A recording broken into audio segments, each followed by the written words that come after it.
এবার আমাদের ইউনূস কাকার অনেকগুলো সিদ্ধান্তের মধ্যে কিন্তু এবারকার সিদ্ধান্ত আমার কাছে অনেক ক্রিয়েটিভ মনে হয়েছে। 100 টাকার রিসার্চ করলে আপনার পকেটে থাকবে 40 টাকার, বাকি 56 টাকা কিন্তু সরকারি কোষাগারে যাবে। এটি নিয়ে অনেকেই বিরূপ মন্তব্য করছে, কিন্তু কেউ সুবিধার কথা চিন্তা করছেন। অনেকগুলো সুবিধা রয়েছে, তার মধ্যে সবথেকে যে সুবিধা সেটা হচ্ছে যে আমরা অহেতুক যে ফোনে কথা বলি, এই অহেতুক ফোনে কথা বলা থেকে কিন্তু বিরত থাকবো। আমাদের কিন্তু অনেক অর্থ সাশ্রয় হবে। বিশেষ করে যারা প্রেমিক প্রেমিকা রয়েছেন, আপনারা অতিরিক্ত কথা বলেন, এতে করে আপনাদের সম্পর্কের কিন্তু চিড় ধরে। এখন থেকে কিন্তু এই কাজটা আপনারা করবেন না, কারণ আগে আপনারা ঘন্টার পর ঘন্টা কথা বলতেন, এখন 1 মিনিটই আপনার কথা সেরে ফেলবেন। এই হ্যালো, কেমন আছো, কি খাচ্ছ, ঠিক আছে, ভালো থাকো, এই বলে কিন্তু আপনি ফোনটা রেখে দিচ্ছেন। আপনাদের সম্পর্কটা কিন্তু অটুট থাকছে। কেউ কি এই কথা একবারও চিন্তা করেছে? একবারও চিন্তা করেনি। এটি কিন্তু আমাদের জন্য একটা বড় পজিটিভ দিক রয়েছে। এছাড়াও আমরা অহেতুক বিভিন্ন জায়গায় ফোনে কথা বলি। যেমন একজনকে ফোন দিলাম, আমার যতটুকু প্রয়োজন তার থেকেও একটু অতিরিক্ত বেশি কথা বললাম। এতে করে অপর পক্ষের যে শ্রোতা রয়েছেন বা যে শুনছেন, সে কিন্তু অনেকটা বিব্রত হতে পারে, অনেকটা বিরক্ত হতে পারে, হয়তো সম্পর্কের জায়গা থেকে কিন্তু কিছু বলছে না। এতে করে কি হবে, আপনি 1 মিনিটের মধ্যে কথা সেরে ফেলছেন। এই অপর পক্ষের লোক কিন্তু অনেকটাই সুবিধা হলো। আপনার যতটুকু প্রয়োজন আপনি বললেন, তার যতটুকু শোনার প্রয়োজন সে ততটুকু শুনলো। এটা কিন্তু অনেক পজিটিভ, এটি তো একবারও ভাবছেন না।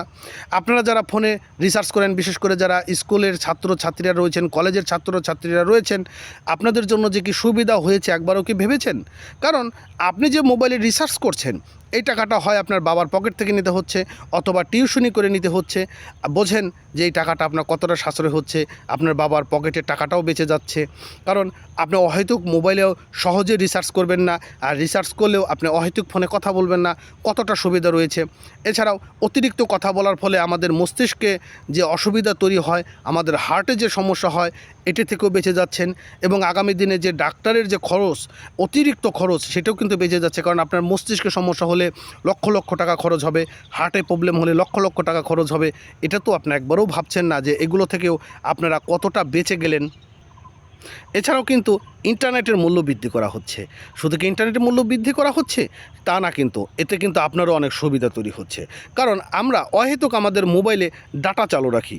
দেখুন, এটা করে কিন্তু অনেক অসুবিধা হয়, কারণ আপনার মোবাইল ফোনে যে একটা ক্ষমতা রয়েছে, সে ক্ষমতাটা কিন্তু কমে যায়, আপনার চার্জ দ্রুত শেষ হয়ে যায়। আবার আপনার যে অতিরিক্ত মোবাইল ডাটা, সেটাও কিন্তু খরচ হয়ে যাচ্ছে।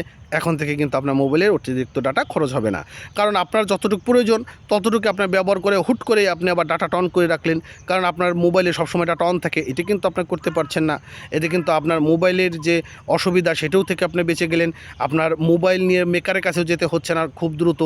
তাহলে আপনার কত দিক দিয়ে যে অর্থ সাশ্রয় হচ্ছে, আপনারা কিন্তু একবারও এই বিষয়টি ভেবে ভাবছেন না। শুধু বলছেন যে ইন্টারনেটের দাম বাড়িয়ে দিয়েছে, আমাদের অসুবিধা তৈরি করে ফেলেছে, 100 টাকা 56 টাকার কেটে নেবে, এটা কোনো কথা হলো নাকি?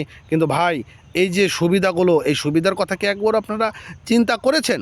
তবে হ্যাঁ, 100 টাকা রিসার্চ করলেই যে আপনার কাছ থেকে হুট করেই 56 টাকা কেটে নেবে তা কিন্তু নয়। বিভিন্ন ধাপে ধাপে কাটবে। যেমন আপনি যখন 1 মিনিট ফোন দেবেন, ফোন দিলে আপনার আগে 2 টাকা কাটতো, এখন 5 টাকা কাটবে। তাহলে বোঝেন এটা আপনার জন্য কতটা সুবিধা। এবং আরও সুবিধা রয়েছে, যেমন আপনি যখন ফোন দেবেন, ফোন দেওয়ার আগে 10 বার চিন্তা করবেন যে আসলে ফোন দিয়ে কতটুকু কথা বলবো। আপনার চিন্তা শক্তিটা কিন্তু অনেক গুণ বেড়ে যাবে। তাহলে এটা কিন্তু আমাদের অনেক সুবিধা, খালি আপনারা অসুবিধার কথা চিন্তা করছেন।